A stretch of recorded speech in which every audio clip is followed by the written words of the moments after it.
Alright, so today we're just going to review some inborn errors in metabolism. So the first one we're going to start off with is galactosemia. So galactosemia is kind of like that genetic mutation in the enzyme gout or GALT.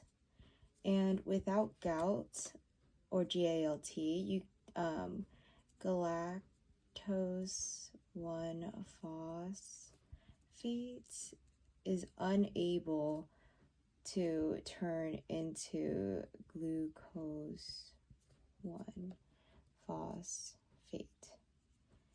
And so this mechanism doesn't happen, and you're going to see an increase in galactose in the blood, and that's toxic. So, and that can lead to different symptoms like nausea, vomiting, just a lot of symptoms that you want to avoid. And so the MMT is going to be lactose free. And so you kind of want to depend on soy-based products, lactose-free products. And something to keep in mind is like lactate milk is a no. We don't want lactate milk because there's still although it's without or claims to be without lactate, there's still bits of lactose in it. And so we also want to avoid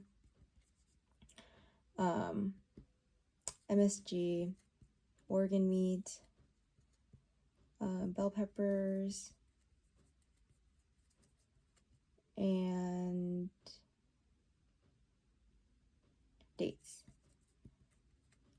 And then something I like to do is my date has BO. So MSG, dates, bell peppers, and organs.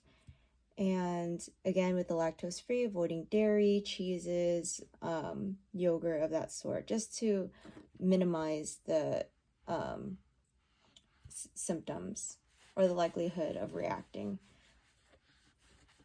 And so that's galactosemia. So now we're going to redirect and go into the urea cycle disorder, so also known as UCD. So with UCD, there's basically a deficiency in the urea cycle. So there's a lot of, but one of them is OTC, but basically this causes a risk of, or not able to basically convert ammonia into urea. So we're going to see an increase in ammonia.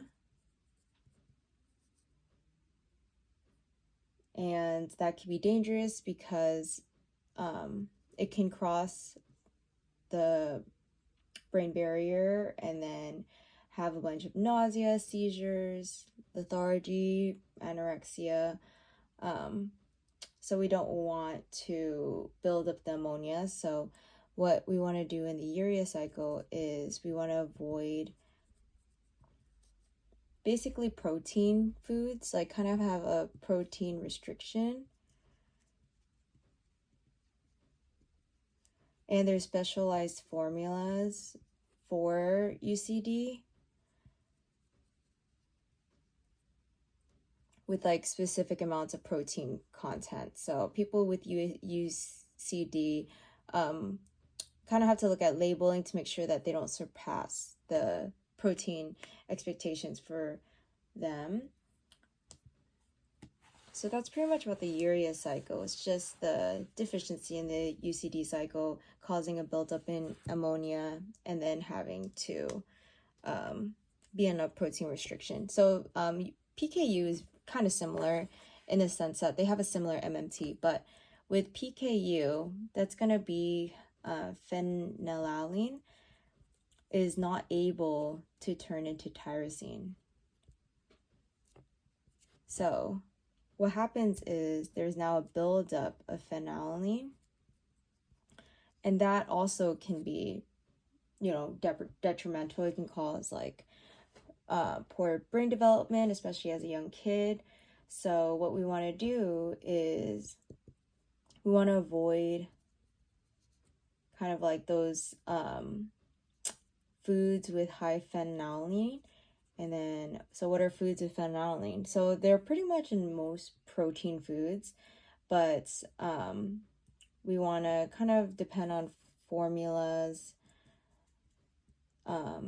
where you know the exact amount, or like they're limited in the phenylalanine.